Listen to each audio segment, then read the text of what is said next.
Okay, microphone. Okay. Hello guys. In this video, I will be going over the equation of motion of a mass spring system. And for a mass spring system, I will get a differential equation for the equation of motion, and then I will solve that for the position function. And what that basically means is I will have a horizontal mass spring system. That is not a spring. So I will have a spring and a mass attached to it, and at this length here it will be an equilibrium, and then when I stretch it, so if I draw another drawing, okay, that doesn't really look stretched. Okay, so if I stretched it from its equilibrium position, it will, and then I let it go, it will oscillate back and forth, and I'm gonna find the position function for that. So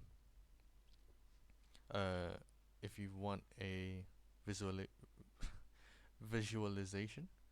here it is. This website is called PHET, P-H-E-T, and so this spring is in equilibrium right now, but when I disturb it and displace it from its equilibrium position and I let go, it will oscillate back and forth. And so I just want the function describing that motion. So if I go back, I will be dealing with forces. So let's see. Oh wait, before I do that, let me define my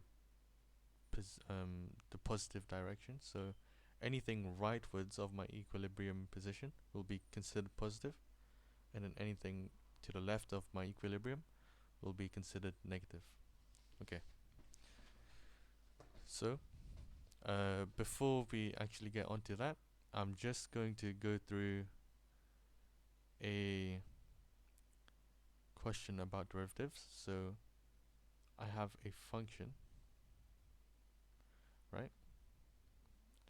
I'm gonna hide this. I have a function y is equal to arc sine of x, and just for those who don't know, arc sine is just another way of saying inverse sine. So okay, there we go.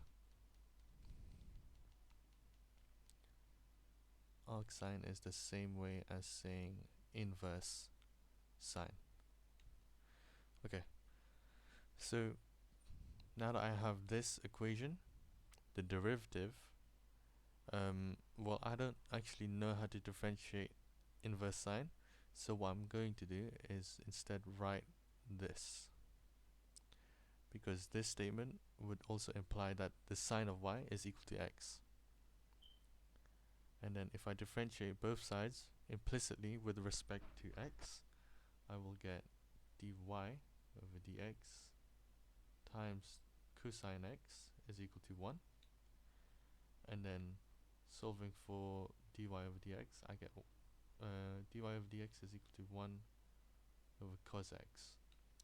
And then because sine squared plus cosine squared is equal to 1, I can solve for cosine by saying cosine is equal to 1, the square root of 1 minus sine squared.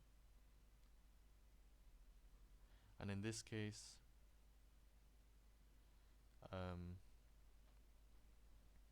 sorry, I probably shouldn't put x, just because it's a general argument. It doesn't matter what is inside of my argument. So if I replace that here, I get 1 over, wait, sorry, my bad. This is supposed to be cos of y.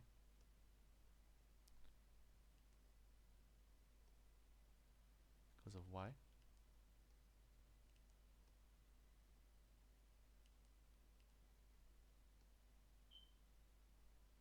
And then this will be, Oh, come on now. And then this here will be the square root of 1 minus sine squared of y. Okay. And the sine y is simply x, and so I can say that this is also this 1 over square root of 1 minus x squared. Okay. And so to conclude, if you differentiate arc sine of x with respect to x, you will get 1 over the square root of 1 minus x squared. And so if I make a little change to it, arc sine of x over a, what I will get is, using the chain rule, I will get differentiating my outside function first with respect to my inner function. I will get 1 over square root of 1 minus x over a all squared, and then I will times that with 1 over a, because the derivative of my inner function is just 1 over a. And so if I simplify this,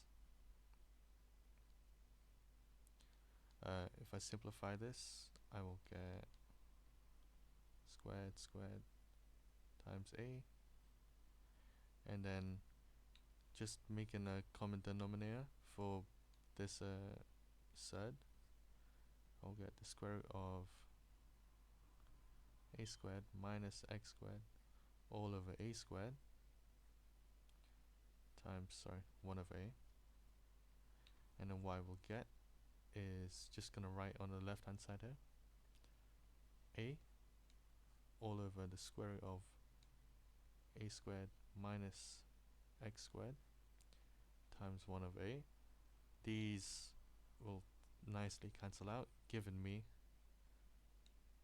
a squared minus x squared. Okay. And so to conclude, if I rub all of this out,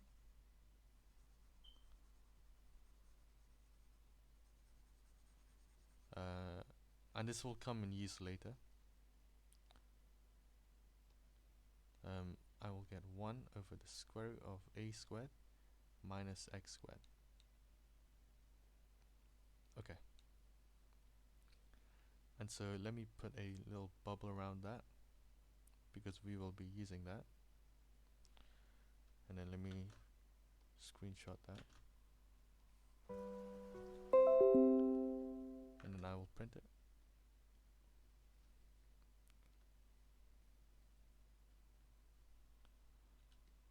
Okay, and then let's just move this to the top right. I'll make it a little smaller as well. Okay. So let's get back to our question. I have a mass spring system, and if I stretch it out, where my displacement, actually I'll start off with my equilibrium. My displacement from equilibrium here is 0, and then when I stretch it out, if I use another color, this displacement from equilibrium to the tip of the mass, we'll call this a. And again, because the rightwards direction is positive, my displacement will be a. And then once it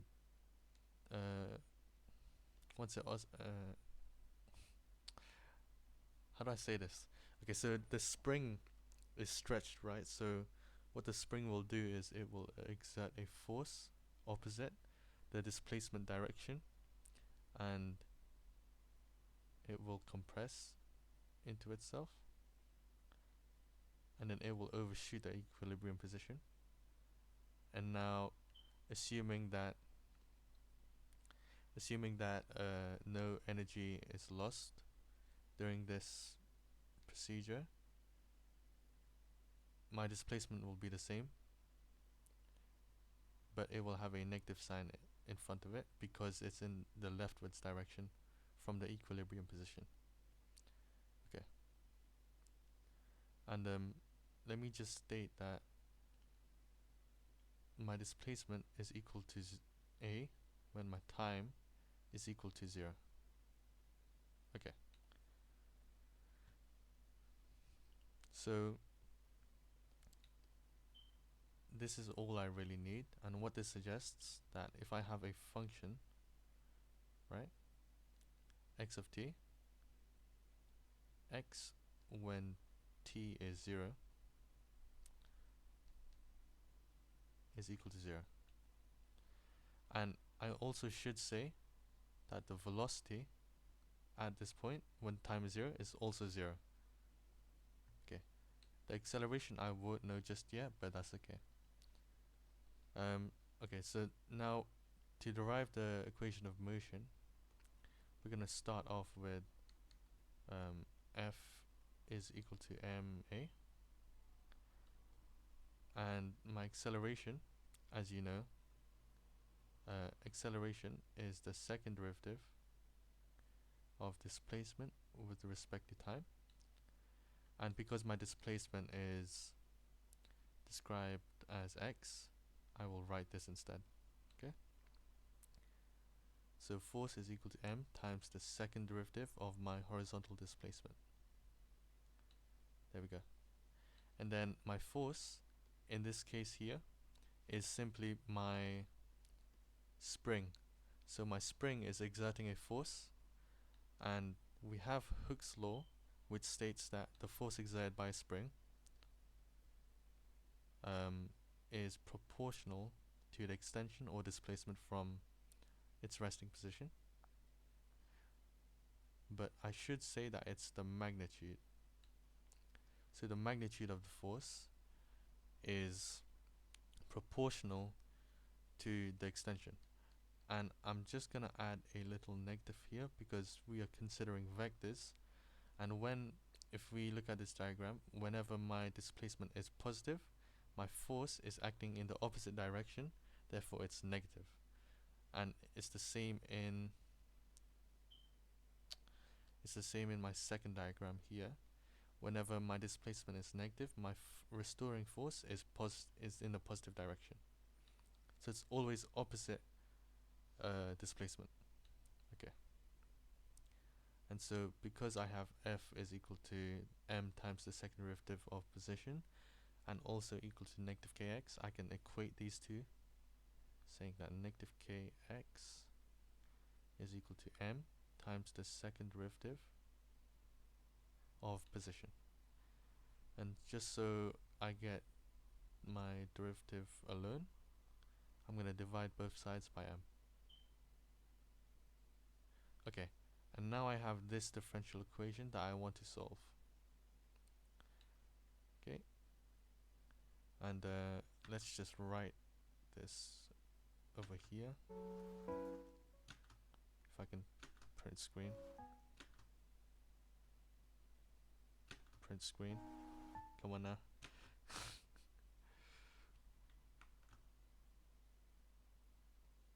Print screen, please. Why are you not? Oh, it's cause by. Okay, sorry. I'm stupid.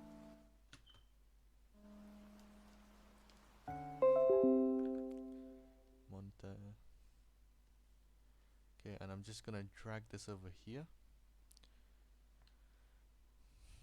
And then I'm gonna rub all of this out. Okay.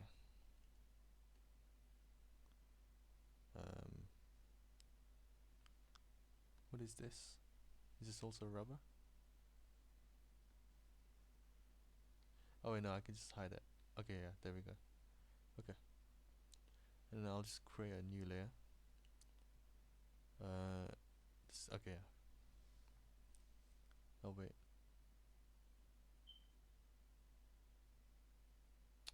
Okay, I'm gonna have to rub it out. 1 second. What?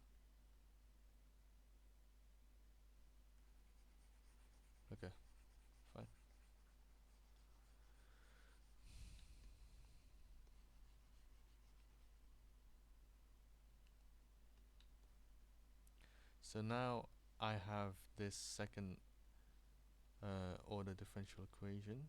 D squared x over dt squared is equal to negative k over m x. And so I have to solve this, and it looks like you can solve it by separating the variables, i.e. dividing both sides by x and then timesing both sides by dt, but you can't do this in this case because it's a second order differential equation, and so you can't just move the x's to one side and then the dt's to another and then just integrate. You can't do that because it's a second order differential.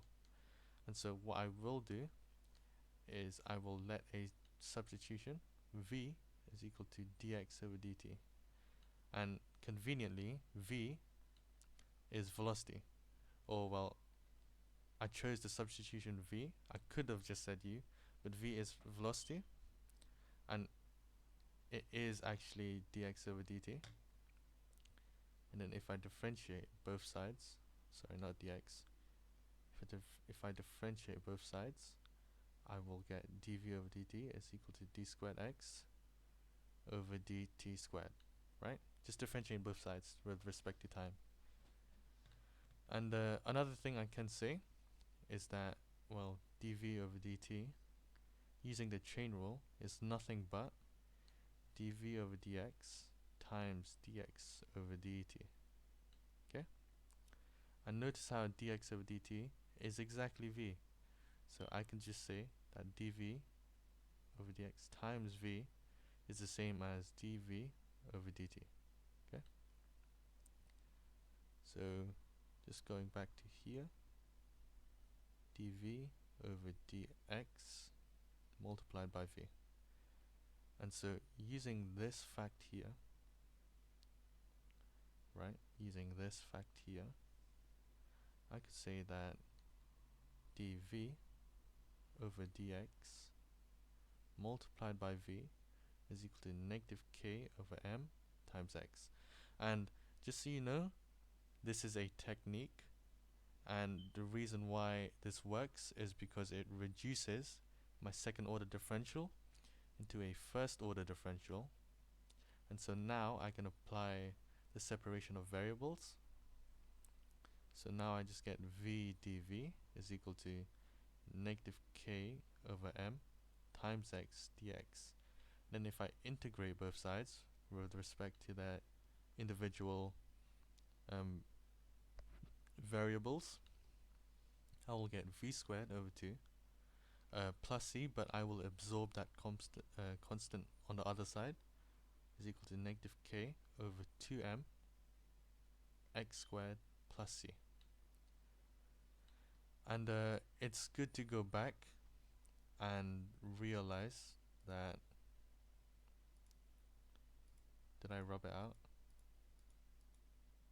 I think I rubbed it out, but my initial conditions, where is it? Sorry, this is really messy. My initial conditions, I'll write it here. When my time was equal to 0, my displacement was equal to a, and my velocity was also equal to 0. So just solving for my constant c here, I will get 0 is equal to negative k over, oh wait, sorry, before I do that, let me just times both sides by 2. I'll get v squared is equal to negative k over m x squared plus c. Okay?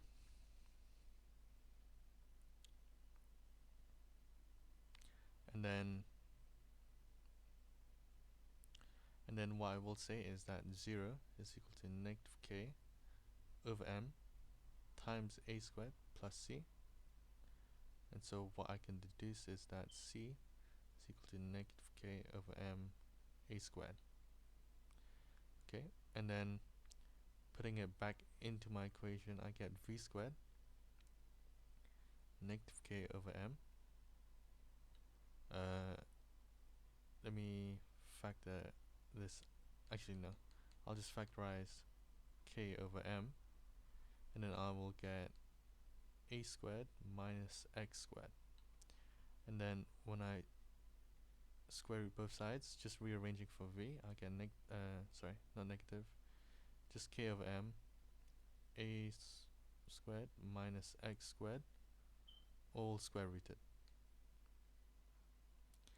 And then remembering that I made the substitution, v is equal to dx over dt, I can replace that now. Dx over dt is equal to the square root of k over m times, the bracket here, a squared minus x squared. And then I have another first order differential equation, which I can use the separation of variables technique, and then just getting x's to one side, and then all the t's on on the other side. I will get dx over the square root of a squared minus x squared is equal to the square root of k over m dt. And then integrating both sides, I will get, so this integral looks a little familiar, because differentiating arcsine of x over a will give me 1 over the square root of a squared minus x squared. And so if I integrate both sides, right, with respect to x dx, I will simply get back my function. So I will get arcsine of x over a plus c, but I will again absorb that constant on the other side, times the square root of k over m plus, k over m t plus c, yeah? And then rearranging for my position function x, well, x is just nothing but the sine of the square root,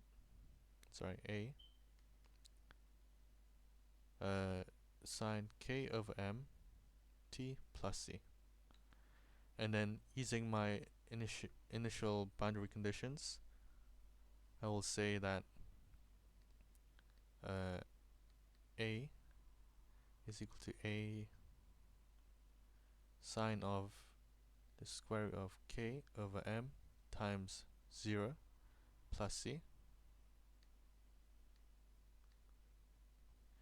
And then dividing both sides by a, I get 1 is equal to the sine of 0 plus c, so just sine of c. And then inverse sining both sides, I get pi over 2 is equal to c. Oh yeah, and whenever I'm dealing with calculus, I will always be using radians, by the way. So I get pi over 2 is equal to c. And then if I rub all of this out, well, actually, no, I'll just do it in one page. X is equal to a sine of the square root of k over m times t plus pi over 2 .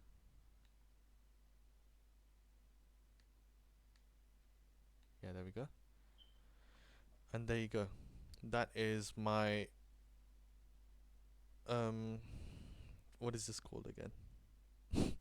That is my solution. There we go. Oh wait, did I omit something somewhere around here? I feel like I have.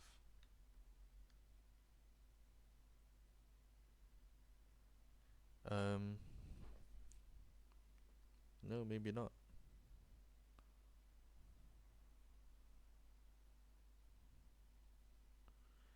Okay, but yeah, here we go.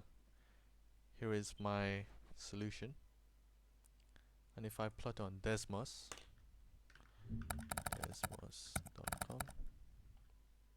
graph and calculator, a sine of, I'll just say omega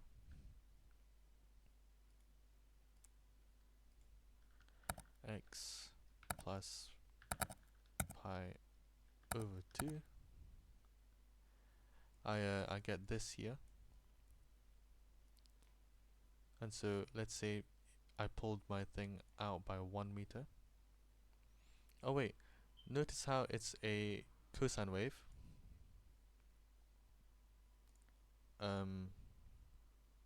Oh right, yeah, it's a cosine wave because sine of theta. Sorry, here. I'll do it in a different color. Note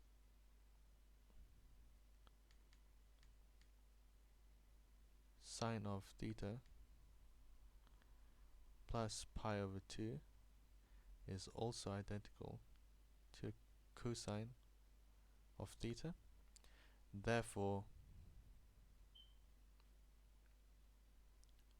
my position function is also a cosine of the square root of k over m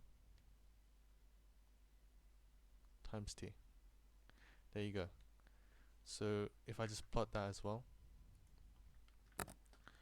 because let's say omega, but my keyboard only allows me, oh wait, not t, x. Yeah, so it's the same. It's the same plot. Even if I change it, it's not gonna change. So there we go. I get a cosine function for the position of oh I get a cosine function for the position of a spring mass system.